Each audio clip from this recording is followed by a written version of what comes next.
Hi friends, இந்த வீடியோவில் நாங்கள் கிராமத்து பசங்க எல்லோரும் சேர்ந்து குளத்துல மீன் பிடிச்சி அதை சமைச்சு சாப்பிட்ற வீடியோ தான் பார்க்க போகிறோம். முதல்ல நாங்கள் எங்கள் ஊர் குளத்துல காலையில் போய் மீன் பிடிச்சிட்டோம். அந்த மீனை நல்லா கழுவி அதுக்கு தேவையான மசாலாலாம் போட்டு விரைவி அரை மணி நேரம் வச்சாச்சு. அடுத்து அந்த மீனை நாங்கள் நைட்டு பொரிக்க ஆரம்பிச்சிட்டோம். சோறு பொங்கிட்டோம், ரசம் வச்சுட்டோம். இது எல்லாமே முடிக்க நைட்டு 11 மணி ஆகிட்டு. எங்கள் ஊர் பசங்களாம் நாங்கள் ஜாலியாக பேசிக்கிட்டே அப்படி மீன் கழுவி ஊற மீன் மசாலா வரவி சாப்பிட்டோம்.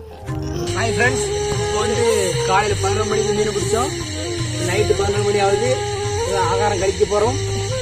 எல்லாமே ரெடி பண்ணிவிட்டு நாங்கள் இலையெல்லாம் வெட்டி எங்கள் ஊர் பசங்களுக்கு சோறு வைக்க ஆரம்பிச்சிட்டோம். பொரிச்சு மீன் வைக்க ஆரம்பிச்சிட்டோம். எல்லாருமே நல்லா டேஸ்ட்டாக இருக்குது, சுவையாக இருக்குதுன்னு நல்லா சாப்பிட்டாங்க, திருப்தியாக சாப்பிட்டாங்க.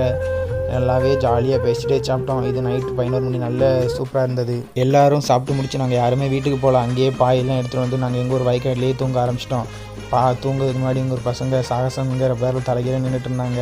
இந்த நாள்லாம் எங்கள் ஊர் வாழ்க்கையில் மறக்கவே முடியாது. அவ்வளோ ஜாலியாக இருந்தது. நாங்கள் பசங்க எல்லாம் ஒன்றா சேர்ந்து சமைச்சு சாப்பிட்டு ரைட் அங்கேயே ஒன்றா தூங்கினோம்.